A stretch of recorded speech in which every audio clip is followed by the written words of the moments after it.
दोस्तों, अपना टॉपिक चल रहा है फैक्टर गुणनखंड। इसके हमने 1 से 12 तक क्वेश्चन डिस्कस कर लिए थे। आज हम 12 से आगे के क्वेश्चनों की चर्चा करेंगे। इस पार्ट में हम जो पढ़ने वाले हैं वो पूर्ण वर्ग गुणनखंडों की संख्या, पूर्ण गुणनखंडों की संख्या और गुणनखंडों का गुणनफल ज्ञात कैसे करते हैं उसके बारे में हम चर्चा करेंगे। पूर्ण वर्ग गुणनखंडों की संख्या कैसे ज्ञात करते हैं उसको एक छोटे उदाहरण से पहले समझते हैं। जैसे मान लो कि कोई संख्या है 72। इस 72 के कौन कौन से गुणनखंड है, पहले सभी गुणनखंडों की बात कर लेते हैं। तो 72 का एक गुणनखंड होगा एक होगा 2, 3, 4, 6, 8, 9, 12, 18, 24, 36, 72। ये संख्या 72 के टोटल गुणनखंड हैं। सभी गुणनखंड ये होंगे। लेकिन आपसे पूछेगा कि ऐसे गुणनखंड बताइए जो पूर्ण वर्ग हैं। तो पूर्ण वर्ग से मतलब क्या है? पूर्ण वर्ग से मतलब है जिसका अंडूट निकाला जा सके। जैसे मैं बात करूं 9 का अंडूट 3 होता है, तो 9 एक पूर्ण वर्ग संख्या होगी। जैसे बात करें 25 का अंडूट निकालते हैं तो 5 आता है, तो 25 एक पूर्ण वर्ग संख्या है। तो ऐसे गुणनखंड अपने को बताने हैं जो पूर्ण वर्ग हो। तो बात करें 1 का अंडूट 1 होता है, तो 1 पूर्ण वर्ग है, मतलब 72 का एक पूर्ण वर्ग गुणनखंड तो 1 होगा। बात करें 4 एक पूर्ण वर्ग संख्या है, ये 2 का स्क्वायर होता है, तो 72 का दूसरा गुणनखंड 4 होगा जो पूर्ण वर्ग है। एक गुणनखंड 9 है जो पूर्ण वर्ग है और एक गुणनखंड 36 है जो पूर्ण वर्ग है। तो मैं ये बोल सकता हूँ कि 72 के केवल 4 ऐसे गुणनखंड हैं जो पूर्ण वर्ग होंगे। अब बात करें एक छोटी संख्या थी, इसको हमने इस तरीके से समझ लिया। लेकिन क्या बड़ी संख्याओं का भी इस तरीके से निकाल सकते हैं? तो ऐसा करना पॉसिबल नहीं है। तो इसका कॉन्सेप्ट सीखने की कोशिश करते हैं। तो कॉन्सेप्ट में सबसे पहले हम क्या करेंगे, संख्या 72 को के फैक्टर लिखेंगे। क्या 72 को हम ऐसे फैक्टर कर सकते हैं?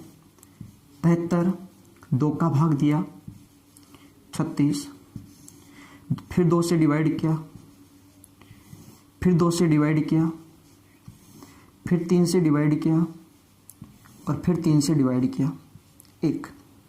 तो हम ये बोल सकते हैं कि 72 के फैक्टर होंगे 2 की पावर 3 गुणा 3 की पावर 2। ये संख्या 72 के फैक्टर हैं। अब जब भी आपको पूर्ण वर्ग गुणनखंडों की संख्या पूछता है तो आपको हमेशा घात को आधा कर देना है। जब भी पूर्ण वर्ग गुणनखंडों की संख्या पूछता है तो घात को आधा करना है। पहला काम ये रहेगा।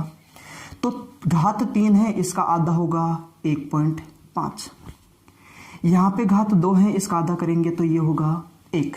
जब भी पूर्ण वर्ग गुणनखंडों की संख्या पूछे तो हमें सबसे पहला काम करना है घात को आधा कर देना है।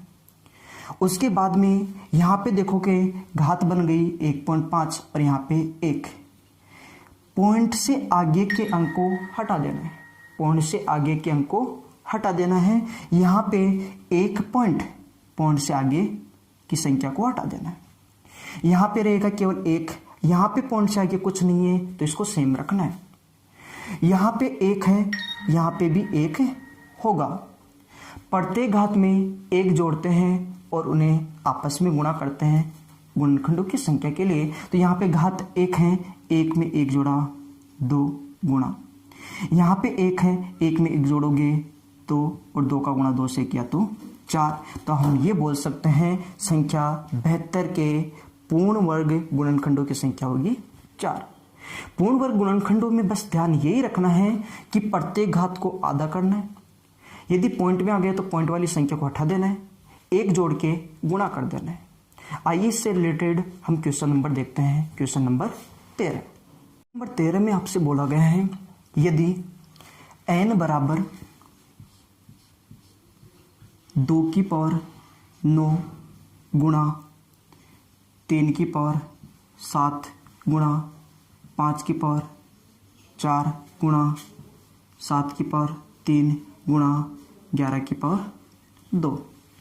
तब n कितने पूर्ण वर्ग संख्याओं द्वारा विभाज्य है? विभाज्य का मतलब है जिनका भाग जाए, और जिनका भाग जाए वही होते हैं गुणनखंड। तो हमें ऐसे गुणनखंडों की संख्या बतानी है जो पूर्ण वर्ग हो। और अभी अभी हमने सीखा है कि जब भी पूर्ण वर्ग गुणनखंडों की संख्या निकालनी हो तो सबसे पहले घात को आधा करना है, घात में 2 का भाग देना है। तो यहाँ पे 9 है, 9 का आधा हो जाएगा 4.5। यहाँ पे 7 है, 7 का आधा हो जाएगा 3.5। 4 का आधा 2, 3 का आधा 1.5, 2 का आधा हो जाएगा 1। सबसे पहला काम अपना ये रहेगा। दूसरा काम, यदि पॉइंट वाली संख्या बढ़ रही है तो पॉइंट से आगे के अंक को इग्नोर करते हैं, हटाते हैं। तो 4.5 तो 0.5 को हटा दूँ, 3.5 0.5 को हटा दूँ। यहाँ कोई समस्या नहीं है, यहाँ कोई समस्या नहीं है। 1.5 में 0.5 को हटा दो तो यहाँ पे ये रहेगा। उसके बाद पूर्ण वर्ग गुणनखंडों की संख्या जब भी ज्ञात करते हैं घात में 1 जोड़ दो और उन्हें आपस में गुणा कर दो। तो यहाँ पे 4 में 1 जोड़ा 5 गुणा 3 में 1 जोड़ा 4 गुणा 2 में 1 जोड़ा 3 गुणा 1 में 1 जोड़ा 2 गुणा 1 में 1 जोड़ा 2। इन सब का गुणा करेंगे, वही अपना फाइनल आंसर होगा। 5 गुणा 4 20 गुणा 3 60 गुणा 2 120 गुणा 2 240। तो हम ये बोल सकते हैं कि n के कुल 240 पूर्ण वर्ग गुणनखंड होंगे। n 240 पूर्ण वर्ग संख्याओं द्वारा पूरी विभाज्य होगी। चलिए अब चलते हैं अपने अगले क्वेश्चन की ओर। क्वेश्चन नंबर 14 में आपसे बोला गया है यदि n बराबर 9 की पावर 12 तब n कितनी पूर्णगण संख्याओं द्वारा विभाज्य है। पूर्ण वर्ग का हमने क्वेश्चन किया, अब बात करते हैं पूर्णगण की। पूर्ण वर्ग में हमने किया था कि घात में 2 का भाग देना है और फिर घात में 1 जोड़ के गुणा कर देना है। पूर्णगण में घात में 3 का भाग देना है और फिर 1 जोड़ना है। तो यहाँ पे बात करें तो देखो यहाँ पे है 9 की पावर 12, लेकिन सबसे पहले यहाँ पे ये देखना जरूरी है कि ये संख्या दे रखी है 9 और 9 के भी फैक्टर पॉसिबल हैं। और यदि फैक्टर पॉसिबल हैं तो पहले फैक्टर करना है अपने को। यहाँ पे हम ऐसे लिख सकते हैं 9 बराबर n बराबर 9 का मतलब 3 का स्क्वायर और इसकी पावर हो जाएगी 12। 3 का स्क्वायर और पावर रहेगी 12। यहाँ पे लिख सकते हैं n बराबर 3 की पावर, यदि घात के ऊपर घात होती हैं तो उन्हें आपस में गुणा करते हैं। तो 2 का गुणा 12 से करेंगे तो ये हो जाएगा 24, तो n की वैल्यू हो जाएगी 3 की पावर 24। अब आपको पूर्णघन गुणनखंडों की संख्या बतानी है। तो पूर्णघन के लिए घात में 3 का भाग देना है, तो 24 में 3 का भाग दोगे 8। फिर हमें घात में 1 जोड़ के आगे गुणा कर देना है, लेकिन यहाँ पे संख्या ही एक ही है तो 8 में 1 जोड़ोगे तो हो जाएगा 9। यही रहेगा अपना आंसर। तो हम ये बोल सकते हैं संख्या n 9 पूर्णघन संख्याओं द्वारा विभाज्य होगी। चलिए चलते अपने अगले क्वेश्चन की ओर। Question number 15। नंबर 15 में आपसे बोला गया है संख्या 46,800 के सभी गुणनखंडों का गुणनफल ज्ञात कीजिए। 46,800 के सभी गुणनखंडों का गुणनफल ज्ञात कीजिए। इस बात को पहले हम समझते हैं। इस क्वेश्चन को करने से पहले एक छोटे से उदाहरण से इस बात को समझने की कोशिश करते हैं कि गुणनखंडों का गुणनफल कैसे ज्ञात करते हैं। जैसे मैं आपसे बोलूं कि मान लो कि कोई संख्या है 20। 20 के गुणनखंड होते हैं 1, 2, 4, 5, 10 और 20। ये 20 के सारे गुणनखंड होंगे। ये 20 के सारे गुणनखंड होंगे। यदि इनका गुणा करना हो तो क्या प्राप्त होगा? तो सबसे पहले इसमें देखो एक छोटी सी बात आपको नजर आ रही होगी कि पहले गुणनखंड का यदि आखिरी गुणनखंड से गुणा करें, इन दोनों का यदि आप गुणा करते हो तो संख्या के बराबर ही आता है। तो इन दोनों का गुणा करने पे प्राप्त हो गया 20। इसी प्रकार आप ध्यान से देखो तो इन दोनों का गुणा करोगे तो ये भी इस संख्या के बराबर ही आएगा। तो 2 का गुणा 10 से करोगे एक बार फिर से 20 आएगा। फिर देखो 4 का गुणा 5 से करोगे तो फिर हमें पता चला है 4 गुणा 5 भी संख्या के बराबर मतलब 20 ही होगा। तो हमने इनका गुणा किया तो 20 गुणा 20 गुणा 20, मतलब हम ये बोल सकते हैं कि इनका गुणनफल इसके बराबर होगा। अब हमें पता चला कि 20 कितनी बार आया, 3 बार, तो इसको हम ऐसे भी तो लिख सकते हैं 20 की घात 3। तो संख्या 20 के सभी गुणनखंडों का गुणनफल क्या होगा, 20 की घात 3। या फिर इसको आगे भी सोल्व कर सकते हो। यहाँ पे ध्यान देने वाली बात यह है कि जब भी गुणनखंडों का गुणनफल निकालते हैं तो संख्या को सेम रखते हैं, संख्या को सेम रखते हैं। उसके बाद में जितने गुणनखंड होंगे, गुणनखंडों की संख्या जितनी होगी उसका आधा घात में रखते हैं। तो गुणनखंड थे इसके 6 और 6 का आधा क्या तो 3, तो 20 की पावर 3 इसके सभी गुणनखंडों का गुणनफल होगा। अब क्वेश्चन नंबर जो 15 में आपसे बोला गया था वो ये था कि संख्या 46,800 के सभी गुणनखंडों का गुणनफल क्या होगा। तो संख्या आपको दे रखी है 46,800। अब जब भी गुणनखंडों का गुणनफल आपसे पूछता है तो सबसे पहले गुणनखंडों की संख्या निकालनी। तो गुणनखंडों की संख्या हमने पहले वीडियो में निकालना सीखा था। क्या इसके फैक्टर करें और इसको क्या हम ऐसे लिख सकते हैं कि 468 गुणा 100, इसको ऐसे भी तो लिखा जा सकता है 468 गुणा 100। 468 के अलग से टुकड़े करेंगे और 100 के अलग से टुकड़े करेंगे।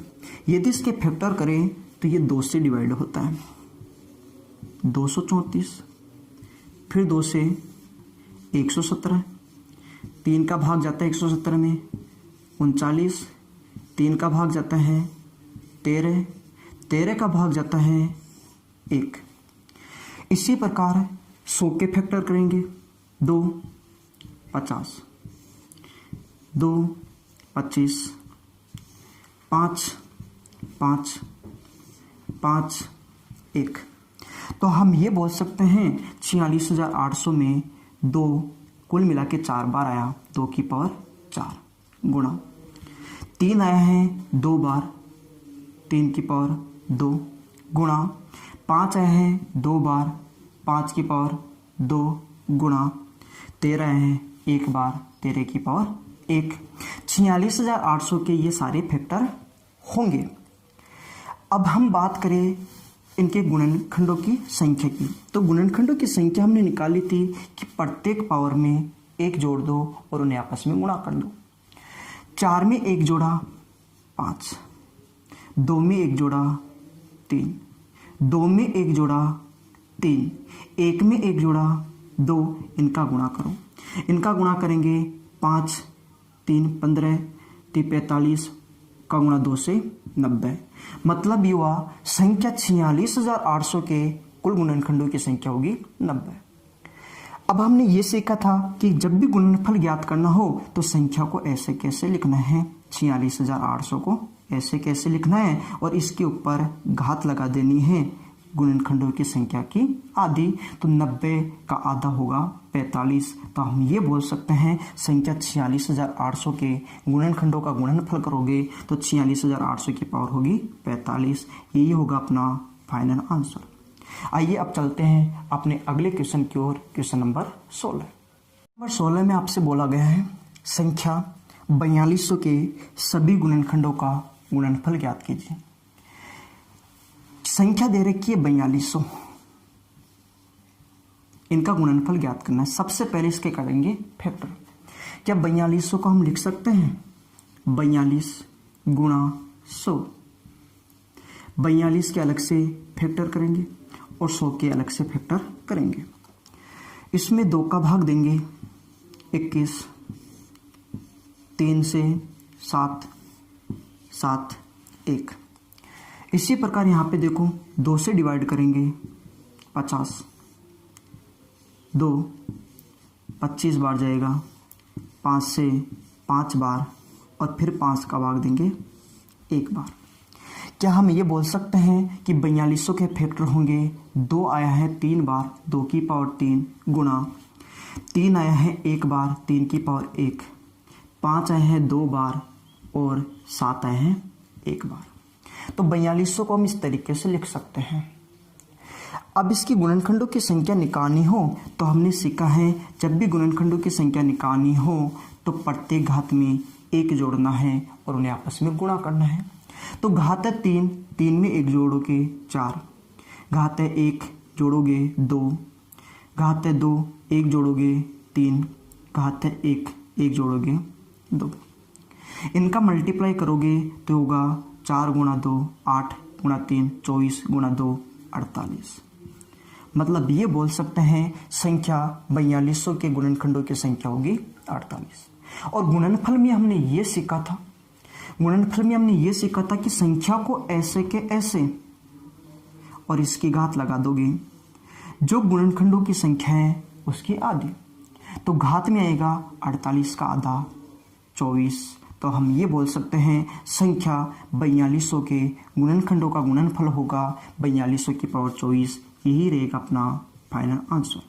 आइए चलते हैं अपने अगले क्वेश्चन की ओर, क्वेश्चन नंबर 17 करने से पहले एक छोटा सा कॉन्सेप्ट सीखते हैं। जब भी हम पूर्ण वर्ग गुणनखंडों की संख्या निकालते हैं तो पूर्ण वर्ग गुणनखंडों की संख्या हमेशा विषम होती है। जैसे हम बात करें, मान लो कि एक संख्या है 36, यदि इसके हम गुणनखंड करें तो इसके गुणनखंड विषम संख्या में आएंगे। जैसे इसके कौन कौन से गुणनखंड पॉसिबल है, मैं बोलूं कि 1 इसका गुणनखंड है, 2 का भाग भी जाता है इसमें, 3 का भाग भी जाता है, 4 6 9 12 18 36, ये सारे के सारे गुणनखंड होंगे संख्या 36 के। कितने हो गए, 1 2 3 4 5 6 7 8 9। तो ये एक पूर्ण वर्ग संख्या थी और इसके गुणनखंड आए 9। और मैंने बोला है पूर्ण वर्ग संख्या के गुणनखंडों की संख्या हमेशा विषम होती है। अब इसमें एक छोटी सी बात आपको समझनी है। सबसे पहला गुणनखंड 1 और सबसे आखिरी गुणनखंड है इसका 36। पहला गुणनखंड 1 है, आखिरी गुणनखंड है इसका 36। लेकिन इसके बीचों बीच एक संख्या आ रही है। क्या मैं 36 का अंडूट करूंगा तो क्या 6 आएगा, तो एक संख्या आ गई 6। मतलब 1 होगा 36 होगा और बिल्कुल बीचों बीच संख्या का अंडूट करने पे जो प्राप्त होता है वो होगा।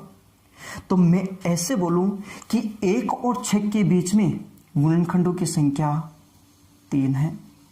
तो क्या 6 और 36 के बीच में भी गुणनखंडों की संख्या 3 है। मतलब ये हुआ कि इन दोनों के बीच में जितने गुणनखंड होंगे उतने ही गुणनखंड आगे इन दोनों के बीच में होंगे।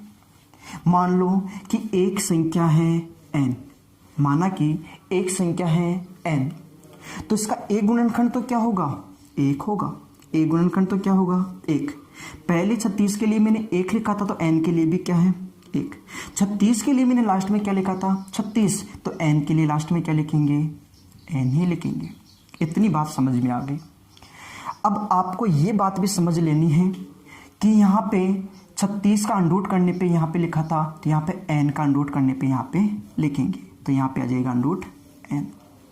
अब हमें ये भी पता है इन दोनों के बीच में जितने गुणनखंड होंगे उतने गुणनखंड इन दोनों के बीच में होंगे। यदि मैं आपसे ये बोलूं कि इन दोनों के बीच में, यदि मैं आपसे ये बोलूं इन दोनों के बीच में 5 गुणनखंड हैं, तो इन दोनों के बीच में भी कितने गुणनखंड होने चाहिए, 5। यदि इन दोनों के बीच में 5 गुणनखंड हैं तो इन दोनों के बीच में भी 5 गुणनखंड होने चाहिए। अब आपसे पूछे कि कुल गुणनखंड कितने, तो हम बोलेंगे 5 और 5 10। 10 तो इन दोनों के बीच में और इन दोनों के बीच में से प्राप्त हो गए। 5 यहाँ से 5 यहाँ से, तो 10 तो ये, 10 के बाद में एक ये है, एक ये है और एक ये है, 3 गुणनखंड और होंगे तो कुल हो जाएंगे 13। 5 और 5 10 से और 11 12 13। और इसी पे आधारित है अपना क्वेश्चन नंबर 17। नंबर 17 में आपसे बोला गया है यदि 1 और अंडरूट n के बीच 1 और अंडरूट n के बीच n के 11 गुणनखंड हैं, तब n के गुणनखंडों की कुल संख्या ज्ञात कीजिए यदि n एक पूर्ण वर्ग संख्या है। क्वेश्चन में साफ साफ ये बोला गया है कि 1 और अंडरूट n 1 और अंडरूट n के बीच n के 11 गुणनखंड हैं, मतलब ये हुआ इन दोनों के बीच में 11 हैं, तो मैं क्या ये बोल सकता हूँ आगे अंडरूट n और n के बीच में भी 11 ही गुणनखंड होंगे। इतनी बात अपने को समझ में आ गई कि 1 और अंडरूट n के बीच 11, तो अंडरूट n और n के बीच भी 11। तो आपसे पूछा है n के गुणनखंडों की संख्या कितनी होगी, तो हम सीधा सीधा बोल सकते हैं 11 और 11 22। 11 11 22 22 तो ये हो गए, 22 के बाद में ये 23 24 और 25, तो n के कुल गुणनखंडों की संख्या कितनी होगी 25। चलिए अब चलते हैं अपने अगले क्वेश्चन की ओर, क्वेश्चन नंबर 18। क्वेश्चन नंबर 18 में आपसे बोला गया है यदि उन गुणनखंडों का गुणनफल जो शुरुआत से 19वें और 35वें स्थान पर हैं उनका गुणनफल संख्या n के बराबर है, तो n के कुल गुणनखंडों की संख्या बताइए। तो इस क्वेश्चन को एक छोटे से उदाहरण से समझने की कोशिश करते हैं। जैसे मान लो कि कोई संख्या है 40, मान लो कि कोई संख्या है 40, इसके गुणनखंड होंगे 1 2 4 5 8 10 20 और 40, ये इसके गुणनखंड है। मैं इस वाले क्वेश्चन में ये बोल देता कि शुरुआत से, आपसे बोलता कि शुरुआत से तीसरे नंबर का गुणनखंड और शुरुआत से 6वें नंबर का गुणनखंड का यदि गुणा करेंगे तो संख्या के बराबर ही आएगा। यदि मैं बोल दूं कि शुरुआत से तीसरे और शुरुआत से 6वें नंबर के गुणनखंड का गुणा करें तो संख्या के बराबर ही आएगा, तो 4 का गुणा 10 से करेंगे 40 आ रहा है। तो यहाँ से एक बात समझने को मिल रही है कि शुरुआत से देखेंगे और जब गुणनफल संख्या की बराबरी आता है तो इससे पहले देखो कितने गुणनखंड आए थे 2, और यहाँ पे देखोगे इसके बाद में भी कितने हैं 2 ही हैं। मतलब ये हुआ कि जब भी शुरुआत से गुणनखंडों का गुणा करते हैं और वो संख्या के बराबर ही आता है, इसका मतलब जो पहला गुणनखंड आपने लिया है उससे पहले जितने गुणनखंड होंगे उतने ही गुणनखंड दूसरे गुणनखंड के बाद में होंगे। तो यहाँ पे क्वेश्चन में आपसे ये बोला गया था कि शुरुआत से, यहाँ से हम शुरुआत कर रहे हैं, शुरुआत से एक तो आया है 19वां गुणनखंड, एक तो आया है 19वां गुणनखंड, और एक आया है शुरुआत से ही हम बात करेंगे, शुरुआत से ही मतलब यहाँ से लेकर यहाँ तक है एक गुणनखंड आपने लिया है वो 35वां लिया है। और यदि इन दोनों का गुणनफल करेंगे, इन दोनों का गुणनफल करेंगे तो संख्या के बराबर आ जाएगा, और वो संख्या क्या थी n, और इस n के ही आपको गुणनखंडों की संख्या बतानी है। तो मैं यहाँ से ये बोल सकता हूँ कि इससे पहले जितने गुणनखंड होंगे, इससे पहले जितने गुणनखंड होंगे उतने ही गुणनखंड इसके बाद में होंगे, मतलब इसके बाद में होंगे। जितने गुणनखंड यहाँ पे होंगे उतने गुणनखंड यहाँ पे भी होंगे। तो मैं ये बोल सकता हूँ ये 19वें नंबर का है।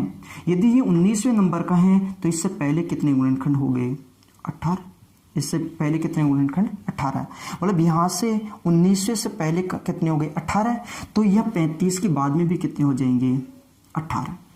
अब आपसे ये बोला गया था कि टोटल कितने गुणनखंड होंगे, तो हम ये बोल सकते हैं कि यहाँ से लेकर यहाँ तक कितने हो गए 35। मैं बात करूँ यहाँ से लेकर यहाँ तक टोटल की, यहाँ से लेकर यहाँ तक कितने हो गए 35, तो यहाँ से यहाँ तक के 35 हैं और 35 के बाद में 18 और हैं, तो टोटल कितने हो जाएंगे, तो हम बोल सकते हैं 35 + 18, और 35 में 18 को जोड़ेंगे तो अपना फाइनल आंसर बनेगा 53। तो हम बोल सकते हैं कि n के कुल गुणनखंडों की संख्या